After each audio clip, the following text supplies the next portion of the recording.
ელენე ხოშტარია გვიეცდება პირდაპირ ეთერში კოალიციას ცვლილებისთვის ერთ-ერთი ლიდერი. მოგესალმებით ქალბატონო ელენე, მადლობა რომ მონაწილეობთ გადაცემაში. პირველ რიგში ცხადია გითხარით თქვენს ამოცანებზე რა, ამოცანებით იმყოფებით ახლა დიდ ბრიტანეთში. დიახ, აქ ვართ მე, ნიკა გვარამია და გიორგი ვაშაძე, ასევე აქ იმყოფება ინა ხიდაშელი და მაქსიმალურად კოორდინირებულად მართავთ შეხვედრებს. ნუ ბუნებრივია დღეს ამერიკასთან ერთად ბრიტანეთი არის ერთ-ერთი ის ეპიცენტრი მოვლენების, სადაც ხდება მსოფლიო უსაფრთხოების მომავალი და ჩვენი რეგიონის უსაფრთხოების მომავალი, კონკრეტულად უკრაინის საკითხი, რისი ნაწილიც მათ შორის, როგორც რუსეთის საფრთხის ნაწილი არის საქართველოს პრობლემაც, რუსული რეჟიმი საქართველოში. შესაბამისად, კიდევ უფრო გააქტიურება საქართველოს თემის და ესეთი დეტალური კომუნიკაცია ჩვენ მეგობრებთან ბრიტანეთში, იმისთვის რომ კარგად იყოს გააზრებული, რომ საქართველოს საკითხის გადაჭრა, როგორიც არის პოლიტიკური პატიმრების გათავისუფლება, როგორიც არის ახალი არჩევნები და მთელი ჩვენი პრობლემატიკა საქართველოს არის. ამაზე სინამდვილეში თავად გაერთიანებული სამეფოს ინტერესია, რომ იყოს ძალიან აქტიურად ჩართული, როგორც ერთ-ერთი ლიდერი. ამაზე გვაქვს კომუნიკაცია, ჩვენ გვაქვს ძალიან კონკრეტული მოთხოვნები ჩამოვედით. პირველი ეს არის ბუნებრივი არაღიარების პოლიტიკის ძალიან მყარი გაგრძელება. მეორე ეს არის ახალი არჩევნების მოთხოვნის მხარდაჭერა, ის რასაც ხალხი ითხოვს ამდენი ხანი. მესამე ეს არის პოლიტიკური პატიმრები, ბუნებრივია პირველი მნიშვნელობით, ამით დავიწყეთ ეს საუბარი,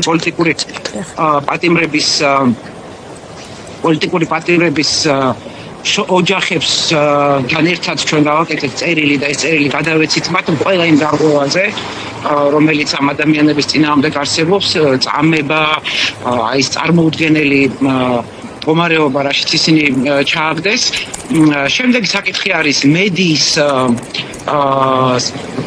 NGO-ების და რეპრესირებული საჯარო მოხელეების ფინანსური მხარდაჭერა, ის მხარდაჭერა, რომელიც ხდება სამართლიანად ქართულ ოცნებას, რომ იყოს მისამართლებული ამ პრიორიტეტებზე და შესაბამისად ჩვენ ამ ყველა საკითხზე ძალიან კონკრეტულ მექანიზმებზე ვისაუბრებთ. ელენე, ინტერესი რამდენად არსებობს ამ თემების მიმართ? ინტერესი რამდენად მაღალია ამ თემების მიმართ? რა მოცემულობა გაჩნდათ ადგილზე ამ დიდი ცვლილებების თუ ტურბულენტობის პირობებში? რამდენად რთულია რომ საქართველოს მოაქციოთ ფოკუსში? იცით რა, ერთის მხრივ რა თქმა უნდა, იმისთვის რომ ინტერესი აქტიურდეს აუცილებელია მუშაობა. ხო და ჩვენი პრეზიდენტი ძალიან აქტიური, ჩვენი პარტიები ცვალდებული ვართ საერთაშორისო ასპარეზზე ერთიანად მუშაობთ. ამიტომ ეს აქტუალურობა არ არის გარანტირებული, სულ უნდა იმუშაო ამისთვის, იმიტომაც ვართ. მაგრამ მეორე მხრივ ეს ძალიან კარგად ესმის რუსეთის საფრთხე და ის რომ საქართველოს არის, საქართველოს არსებული დღევანდელი კრიზისი არის სწორედ ჰიბრიდული რუსეთის მხრიდან ჰიბრიდული ომის ნაწილი და არა უბრალოდ შიდა პოლიტიკური კრიზისი. ამ მხრივ რა თქმა უნდა ესმის, თუმცა ჩვენ ჭირდება ეხლა დაიწყო რუსული შეხვედრები. ვის შეხვდით უკვე, ქალბატონო ელენე, ვის შეხვდით უკვე, ვისთან გქონდათ შეხვედრა? დღეს შევხვდით ლორდთა პალატაში, გქონდა ბარონესასთან შეხვედრა, სალ გრინტონთან, რომელიც გარდა ბრიტანეთისა საერთაშორისო ფორუმებში ძალიან დიდი მეგობარია საქართველოსი, ის არის პასეში. ეს არის International Liberals წარმომადგენელი, ჩვენ ვხვდებით ყველა პოლიტიკურ ჯგუფს, ეს არის ლიბერალები, ლეიბორისტები, რომლებიც ხელისუფლებაში არიან და კონსერვატორები, ასევე გვაქვს კომუნიკაცია მოსახლეობის ხელისუფლებასთანაც და ამას დაჭირდება ძალიან ესეთი სისტემური მუშაობა. მაგრამ დიახ, საქართველოს პრობლემატიკა ეს, საქართველოს აქვს მეგობრები, იმიტომ რომ კითხვები რაზე აქვს, საინტერესოა ქალბატონო ელენე, აი კითხვა რაზე აქვს, აი ივანიშვილზე მაგალითად აქვს თუ არა კითხვები, ან რა არის ეს კითხვები? კითხვები არის მხოლოდ იმაზე, როგორ ვიმოქმედოთ ერთობლივად, კონკრეტულად, ეფექტურად. მაგალითად, პოლიტპატიმრების თემაზე კონკრეტულ რაღაც მექანიზმებზე შევთანხმდით, საერთაშორისო რა მექანიზმები შეიძლება ზეწოლა.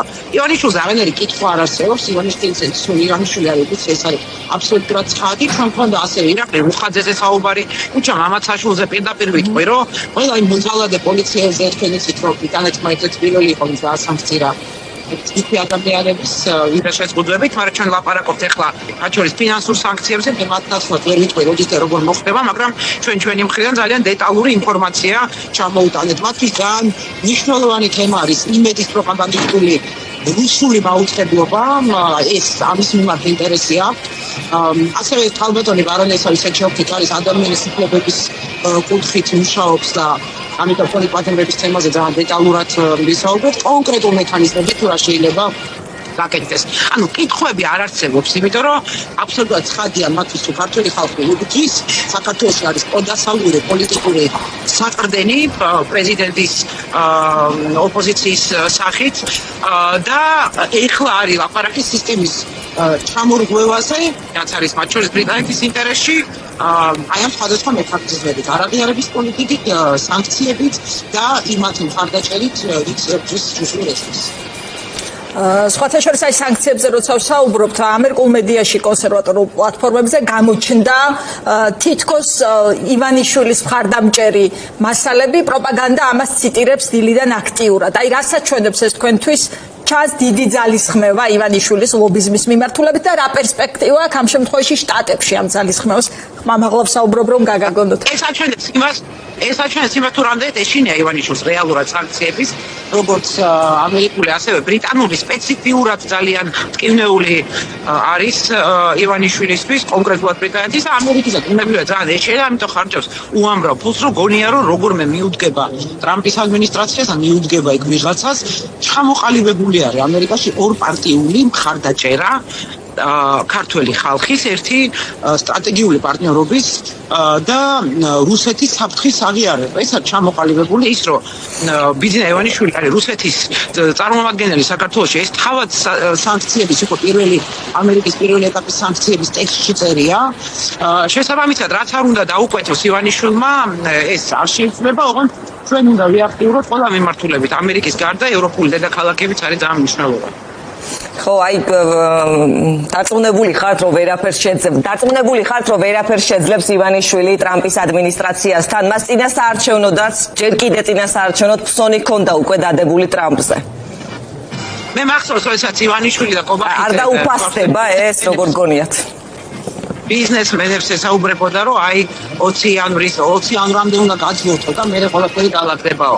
არ არსებობს ამერიკის ადმინისტრაცია, რომელიც ამერიკაზე თავდასხმას, ირანთან ღრმა კომუნიკაციას, ჩინეთთან რა ტიპის ურთიერთობებსაც ამყარებენ და ასე შემდეგ.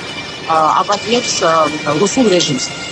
გასაგებია, რომ ისინი ძალიან დიდ ძალისხმევას დახარჯავენ ამაზე, მაგრამ ამერიკას განსაკუთრებით ამერიკის ეროვნული ინტერესები და არა რაღაცა ვიღაცის მოსყიდული რაღაცა ძალისხმევა ამას ვერაფერს უშეშის. შეიძლება ტაქტიკურად მილიონი რაღაცა მოხდეს, მიუხედავად ამისა, ივანიშვილის დამბოთ არ უშველეს. კი ბატონო, და ბოლოს ეროვნული პოლიტიკის უფრო ვიწრო, შედარებით ვიწრო კონტექსტზე კითხავთ, ეს არის თვითმმართველობის არჩევნები.